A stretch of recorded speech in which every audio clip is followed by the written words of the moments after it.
Assalamualaikum warahmatullahi ta'ala wabarakatuh. Innal hamdalillah wa syukrillah wa ni'matillah. Asyhadu an la ilaha illallah wa asyhadu anna Muhammadar Rasulullah. Allahumma shalli wa sallim wa barik ala sayyidina Muhammad wa ala alihi wa ashabihi ajma'in. Rabbi israh li sadri wa yassir li amri wahlul 'uqdatam min lisani yafqahu qawli. Amma ba'du. Alhamdulillah, sahabat-sahabat Tausiah Islami yang dirahmati Allah Subhanahu wa taala, bertemu lagi bersama saya dalam Tausiah Islami.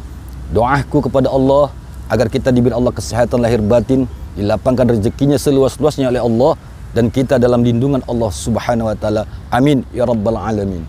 Sahabat-sahabat Tausiah Islami yang dirahmati Allah, pada kesempatan yang berbahagia ini kita berada di suasana di Taman Kota Kabupaten Asahan yang kita kenal dengan sebutan Kota Kisaran. Inilah suasana taman kota di Kota Asahan yang insya Allah sahabat-sahabatku, kalau kau mampir ya berjalan-jalan kemari ya, sebelah kini adalah taman kotanya, kita bisa jogging dan sebagainya. Nah, kemudian di depan sana adalah jalan lintas Sumatera.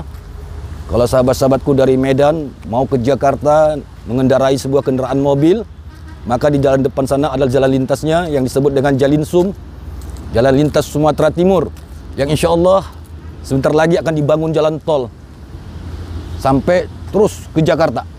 Baik, sahabat-sahabat Tausiah Islam yang dirahmati Allah, ada satu hal yang perlu kita ketahui dalam hidup ini, yaitu bagaimana membentuk diri pribadi yang ikhlas dan sabar. Karena banyak manusia di dalam hidupnya penuh dengan putus asa. Ya, putus asa. Kenapa putus asa? Karena mental kesabarannya tidak ada. Yang kedua, banyak manusia di dunia ini menggerutu hidupnya. Ya, menggerutu. Kalau bahasa Jakarta, gerendeng. Kenapa gerendeng? Karena tidak ikhlas. Nah, sahabat-sahabat Tausiah Islam yang dirahmati Allah, kedua, sabar dan ikhlas itu adalah ibaratkan dua sisi mata uang yang sama berat nilainya. Ya, jika kita memiliki sebuah uang, ya, kedua, sabar dan ikhlas itu ibaratkan dua mata uang yang sama kekuatannya. Contoh, kalau di samping ini ada uang gambar Soekarno-Hatta, maka di sebelahnya lagi ada gambar wanita menari. Nah, kekuatan uang itu apabila hilang salah satu, maka uang tadi tidak bernilai dan tidak berharga. Begitu jugalah dalam kesabaran dan keikhlasan manusia dalam kehidupan di dunia ini. Sahabat-sahabat Tausiah Islami yang dirahmati Allah, jika manusia memiliki mental yang sabar, memiliki jiwa yang ikhlas, maka sudah dipastikan manusia itu akan bahagia hidupnya di dunia dan di akhirat. Kenapa? Ada dua konsep, ada dua resep yang harus kita miliki dalam membentuk pribadi ikhlas dan sabar. Nah, insya Allah apabila sahabat-sahabatku mau mengamalkan dua konsep ini dalam membangun mental spiritualmu supaya sabar dan ikhlas, ya, tentu kita harus mengikuti suri tauladan Nabi dan Rasul Allah. Ya, jika kita melihat bagaimana kesabaran Nabi Ayub alaihi salam, 18 tahun dia diuji Allah dengan kesabaran, ya, yang penuh dengan penyakit selama 18 tahun. Sehingga Nabi Ayub menjadi Nabi Ulul Azmi. Begitu juga bagaimana Allah menggembleng diri pribadi Nabi Ibrahim, sehingga Nabi Ibrahim juga menjadi Nabi Ulul Azmi dengan keikhlasannya, yang mana keikhlasan Nabi Ibrahim dan kesabaran Nabi Ayub itu menjadi satu di dalam diri pribadi Nabi Muhammad sallallahu alaihi wasallam. Sahabat-sahabat Tausiah Islami yang dirahmati Allah, apabila kau mengamalkan dua konsep dalam kesabaran ini, apabila kau mengamalkan dua konsep ini dalam diri pribadimu, kupastikan engkau akan memiliki jiwa yang sabar dan ikhlas. Konsep pertama yang harus kita tanamkan, sahabat-sahabatku, di dalam jiwa kita adalah pertama, wasabiru warabitu wattaqullah. Ya. Yang kedua, innallaha ma'as sabirin. Sudah pasti, innallaha, sesungguhnya Allah, ma'as sabirin, bersama orang-orang yang sabar. Ya. Jika mental pribadi seseorang itu, ya, dia gembleng, dia bentuk, dia bangun dengan kesabaran, maka Jawabannya adalah Allah bersama orang-orang yang sabar. Inilah konsep pertama di dalam membangun jiwa yang sabar. Nah, sahabat-sahabat yang dirahmati Allah, bagaimana membangun jiwa yang ikhlas? Jiwa yang ikhlas itu sudah tidak ada tandingan dalam hidup ini. Siapapun manusianya. Ya.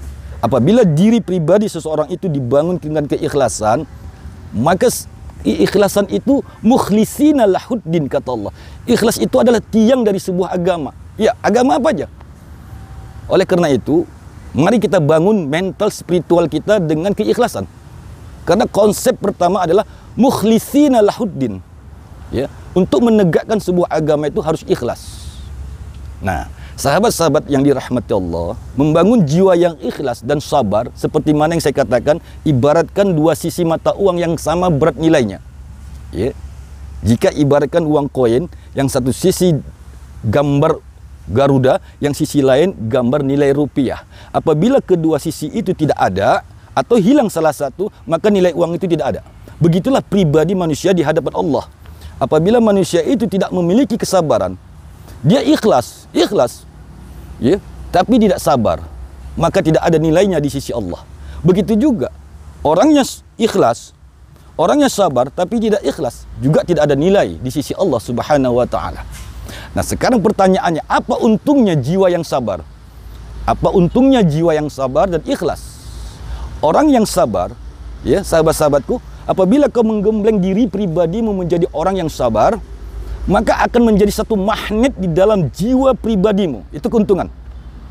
Ya. Maka mari kita bangun jiwa kita supaya memiliki kesabaran dan keikhlasan.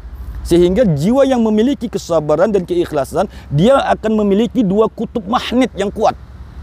Ya, kalau ibaratkan medan magnet, ada kutub utara dan ada kutub selatan. Kedua kutub itu nilainya sama-sama kuat. Ya, kalau di dalam kutub utara itu ada 100 dimensi kekuatan, begitu juga di dalam kutub selatan juga ada dimensi 100 kekuatan. Apabila kita satukan di dalam jiwa sanubari kita, maka sudah pasti segala keberuntungan dan kesuksesan akan nempel kepada diri-diri sahabat-sahabatku. Oleh karena itu, aku berbagi pengalaman kepada sahabat-sahabatku bagaimana membangun jiwa yang sabar dan jiwa yang ikhlas. Kita jangan kembali kepada masa lalu. Itu konsep pertama.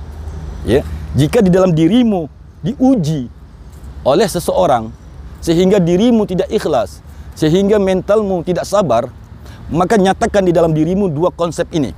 Pertama, hasbunallah wa ni'mal wakil, ni'mal maula wa ni'mal nasyir. Ini konsep pertama. Kau lafazkanlah kalimat itu sebanyak-banyaknya. Hasbunallah wa ni'mal wakil.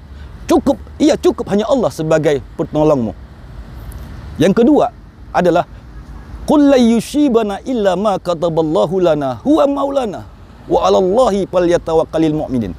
Ya, dua kalimat ini apabila kau lazimkan dalam diri mentalmu, maka engkau sudah dipastikan memiliki dua kekuatan yang maha dahsyat, yaitu sabar, yang kedua adalah ikhlas. Pertanyaannya, ya, jika orang sabar, ya, bertemu dengan orang yang tidak sabar, maka ini akan menjadi magnet tolak menolak.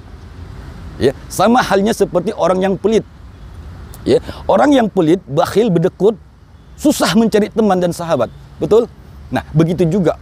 Ya, kita memiliki pribadi yang sabar, kita memiliki pribadi yang ikhlas, maka pribadi yang sabar dan ikhlas itu akan menjadi suatu momentum magnet yang sangat maha dahsyat kuat. Siapapun manusianya, siapapun orangnya, suku apa dia, bangsa apa dia, akan nempel kepada diri pribadi orang yang ikhlas dan sabar. Karena sabar dan ikhlas itu ibaratkan dua sisi